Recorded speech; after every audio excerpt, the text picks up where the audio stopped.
2, 3, funky.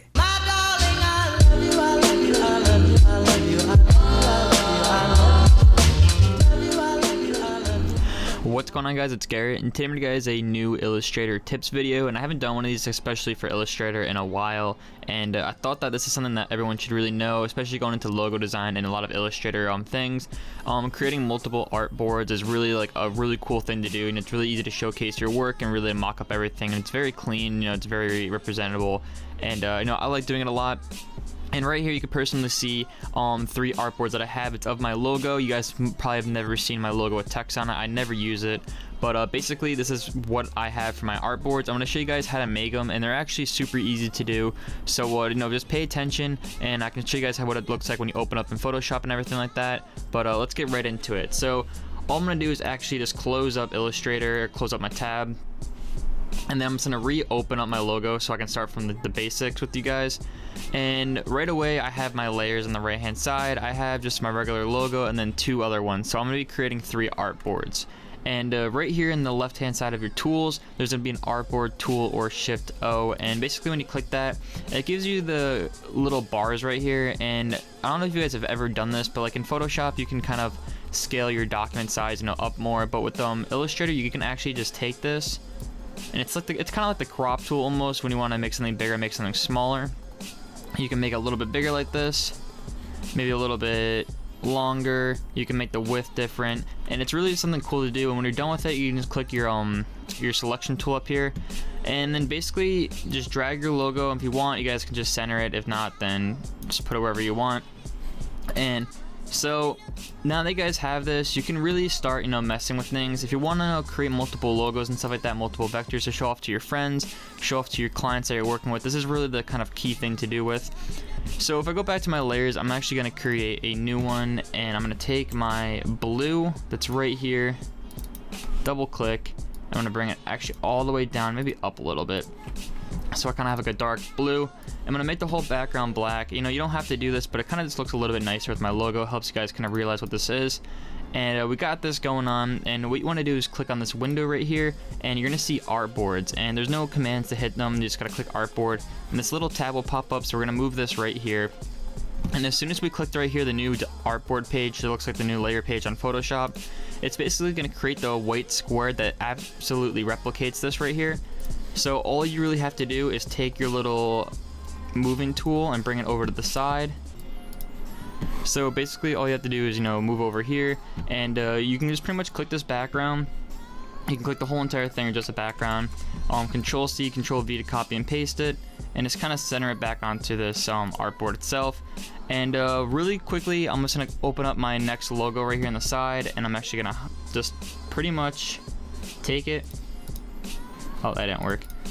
Just take it, I'm gonna click the whole background, and it's basically Control C, Control V, and just drag it over here. I'm actually gonna delete that extra background that I have going on. Actually, I'll just delete both of them and move it over. So basically, I can just move this over to the side, put this also inside the center or wherever you want to put it, and make another artboard, and then we can hide this one, open up this one. Take this, you can delete that or hit Control X, which is the delete, but you can also repaste it, which is a really cool command. If you want not to duplicate something, you can just hit Control X and it'll delete it, but put it into your copy and paste bucket. You don't have to center these perfectly. Illustrator usually does it on its own, but regardless, we have these things going on. We can make these backgrounds come up a little bit more, so all I have to do is Control C, Control V, put this over to the side, and try to line it up the best you can. Zooming in, of course, is going to help tremendously. When you zoom in, obviously everything's a lot easier. And basically do the same thing to this one, and when we're done with this, let's say we put it right here and we're all done, click OK, and oops, so we're all done with this. And now we're actually going to be wanting to kind of make these vertical. You're not liking the horizontal feel. It's a little too awkward for you. All you have to do is click the artboard right here, and you can actually just drag this whole entire artboard just below it, and then you can drag the other one, and then that's pretty much all you can do.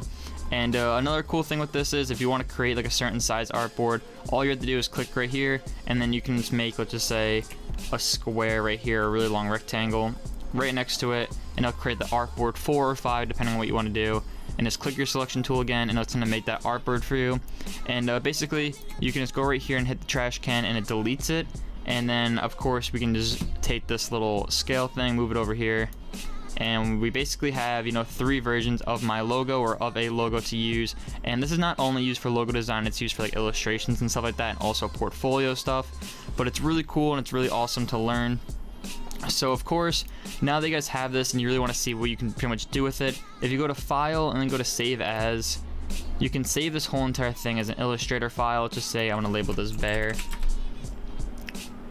and just basically save it as, you know, an AI, you know, the Illustrator file. And then go over to Photoshop, go to Open, go to your desktop or wherever you saved it, and just open up this file. And when you click on the Open, it's going to give you pages that you want to open. So you can open the first one, the second one, or third one, and whichever one you want to click on, basically just click right here. You can make, you know, the thumbnails larger to fit the page, but we're gonna go with the large. And you want to make like one of these pop up, just click the one that you want with the blue selection around it, make sure everything, you know, what you want it to be, click OK, and it's actually going to load up the whole entire thing.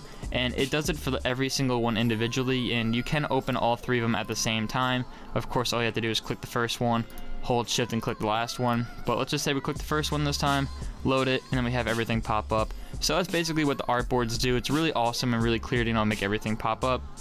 And right here you can go through your artboards very easily, and if you want to work on just one, you can double click on it, and you know, it'll just bring you straight up to it right in the front view. And that's basically all they do. And as I said before, you know, if you want to start getting into logo design, I really think that everyone should know how to do this, and it's just something really awesome to know.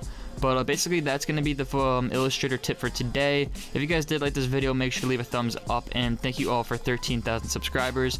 Make sure to keep subscribing and liking the videos and watching, and make sure to turn my alerts on, because YouTube changed all that kind of stuff that a lot of my videos don't go in people's sub box anymore. So just make sure to turn the alerts on to be one of the first people that view my videos.